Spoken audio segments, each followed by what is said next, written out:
Hello, ധന്യസ് kitchen ജേണിയിലേക്ക് എല്ലാ കൂട്ടുകാർക്കും സ്വാഗതം. ചോറിനൊപ്പം കൂട്ടി കഴിക്കാനായിട്ടുള്ള ഒരു കിടിലം ഐറ്റമാണ് കേട്ടോ ഇന്ന് നമ്മൾ ഉണ്ടാക്കിയിരിക്കുന്നത്.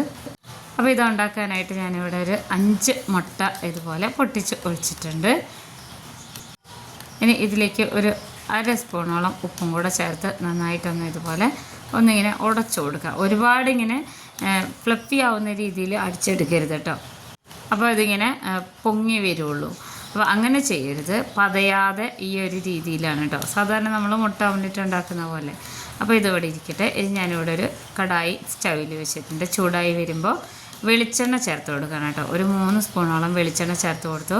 1/2 സ്പൂണോളം ഇഞ്ചി അരിഞ്ഞത്, 1 സ്പൂണോളം വെളുത്തുള്ളി അരിഞ്ഞത് ചേർത്ത് കൊടുത്തിട്ടുണ്ട്. ഇനി ഇതിലേക്ക് എരിവിനായിട്ട് ഞാനിവിടെ ഒരു പച്ചമുളക് അരിഞ്ഞതും കൂടെ ചേർത്ത് കൊടുക്കുന്നുണ്ട്. കറിവേപ്പില ഒരു തണ്ട് ഇട്ട് കൊടുക്കുന്നുണ്ട്. ഇനി ഇതിലേക്ക് സവാളയാണ് കേട്ടോ, ഒരു മീഡിയം സവാള ഇതുപോലെ അരിഞ്ഞെടുത്തതാണ് ഇട്ട് കൊടുക്കുന്നത്. അതും കൂടെ ചേർത്ത് കൊടുത്ത് ഇനി ഇതൊന്ന് ഇളക്കി യോജിപ്പിച്ചെടുക്കാം. ഒന്ന് ചെറുതായിട്ടൊന്ന് ഇങ്ങനെ ഒന്ന് വഴന്ന് വരണം കേട്ടോ. അതിന് വേണ്ടിയിട്ടാണ്. അപ്പോൾ നല്ല ടേസ്റ്റാണ് കേട്ടോ, എല്ലാവർക്കും ഇഷ്ടപ്പെടും. നമ്മൾക്ക് ചിക്കനും മീനും അങ്ങനെ ഒന്നുമില്ലാത്ത സമയത്ത് ഒരു സൈഡിൽ ചോറിൻ്റെയും കറികൾക്കൊപ്പം കഴിക്കാൻ പറ്റിയ ഒരു ഐറ്റമാണ് കേട്ടോ. കറി ഇല്ലെങ്കിലും കുഴപ്പമൊന്നുമില്ല. അപ്പോൾ അതാ ഇനി ഇതൊന്ന് ചെറുതായിട്ട് വഴന്ന് വന്നിട്ടുണ്ട്. ഇനി ഇതിലേക്ക് ഒരു 1/4 സ്പൂണോളം കുരുമുളക് പൊടി, 1/4 സ്പൂണോളം തന്നെ ഗരം മസാലപ്പൊടിയാണ് കേട്ടോ. പട്ട, ഗ്രാമ്പു, ഏലക്ക എല്ലാം കൂടെയുള്ള ഗരം മസാലപ്പൊടി. ഇനി മഞ്ഞൾപ്പൊടിയാണ്, അതും ഒരു 1/4 സ്പൂണോളം ചേർത്ത് കൊടുത്തിട്ടുണ്ട്. ഇതിൽ നമ്മൾ ഉപ്പ് കുറച്ച് മാത്രം ചേർത്ത് കൊടുക്കുന്നുള്ളൂ. 1/4 സ്പൂണിൻ്റെ പകുതിയാണ് കേട്ടോ. ഇതിലേക്ക് എരിവിനായിട്ടും പിന്നെ കുറച്ച് കാണാൻ ഭംഗിക്കായിട്ടും ഞാനിവിടെ കാശ്മീരി മുളക് പൊടിയാണ് ചേർത്ത് കൊടുക്കുന്നത്.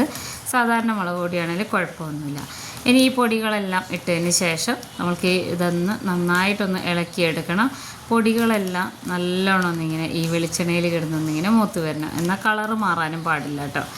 നല്ല ഇഷ്ടമാവുന്നൊരു അടിപൊളി റെസിപ്പിയാണ്. ഞാനിവിടെ വീട്ടിൽ ഈ മഴക്കാലത്തൊക്കെ ഇടയ്ക്കിടയ്ക്ക് ഉണ്ടാക്കുന്ന ഒരു റെസിപ്പിയാണ് കേട്ടോ അത്.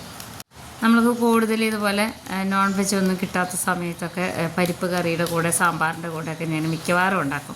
എന്നിട്ട് ഇത് വഴന്ന് വന്നതിന് ശേഷം പൊടികളൊക്കെ ഇങ്ങനെ ചുറ്റിച്ച് ഇങ്ങനെ സൈഡിലേക്ക് ആക്കി വയ്ക്കണം മസാലയൊക്കെ. എന്നിട്ട് ഇതിന് നടുക്കിൽ നമ്മളിതുപോലെ ഈ മുട്ട നമ്മളിങ്ങനെ അടിച്ചു വെച്ചത് ഒഴിച്ചു കൊടുക്കണം കേട്ടോ.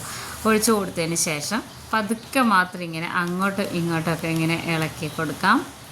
ഈ ഒരു രീതിയിൽ അത് ഒരുപാട് ഇട്ടിട്ട് പെട്ടെന്ന് ഇളക്കി കഴിഞ്ഞാൽ നമുക്കതൊരു ബുർജി ഉണ്ടാക്കുന്ന പോലെ ആ ഒരു രീതിയിലേക്കാണ് വരിക. അങ്ങനെയല്ലാതെ നമ്മൾക്കിതിങ്ങനെ കഴിക്കാൻ കിട്ടണം, ചോറിൻ്റെ കൂടെയൊക്കെ കഴിക്കുമ്പോൾ അങ്ങനെ കിട്ടാൻ വേണ്ടിയിട്ടാണ് കേട്ടോ ഇങ്ങനെ ചെയ്തെടുക്കുന്നത്. പിന്നെ കാണാനും നല്ലൊരു ഭംഗിയാണ് ഈ രീതിയിൽ ചെയ്തെടുക്കുമ്പോൾ.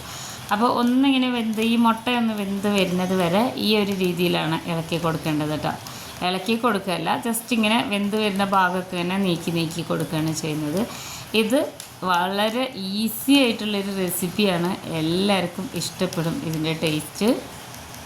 ശരിക്കും ഇത് കഴിച്ചു കഴിഞ്ഞാൽ തോന്നും മീൻ ഫ്രൈയോ അല്ലെങ്കിൽ ചിക്കൻ ഫ്രൈയോ അങ്ങനെയൊക്കെ നിർബന്ധമുള്ളവർക്കൊക്കെ ഇതാണെങ്കിലും മതി എന്ന് തോന്നും. അതായത് ഗരം മസാലയുടെ ഒക്കെ ആ ഒരു മണമൊക്കെ ഉള്ളതുകൊണ്ട് തന്നെ ഇത് എല്ലാവർക്കും ഇഷ്ടപ്പെടും. അപ്പോൾ അതാ അത്യാവശ്യം ഇതിങ്ങനെ വെന്ത് വരുന്നുണ്ട് കേട്ടോ. അതിനനുസരിച്ചാണ് ഞാനിങ്ങനെ തിരിച്ച് മറിച്ചൊക്കെ ഇട്ട് കൊടുക്കുന്നത്. ഇത് വെറും ഒരു 10 മിനിറ്റിൽ ഓൾമോസ്റ്റ് എല്ലാവർക്കും ഉണ്ടാക്കിയെടുക്കാൻ പറ്റുന്ന ഒരു ഐറ്റമാണ് കേട്ടോ.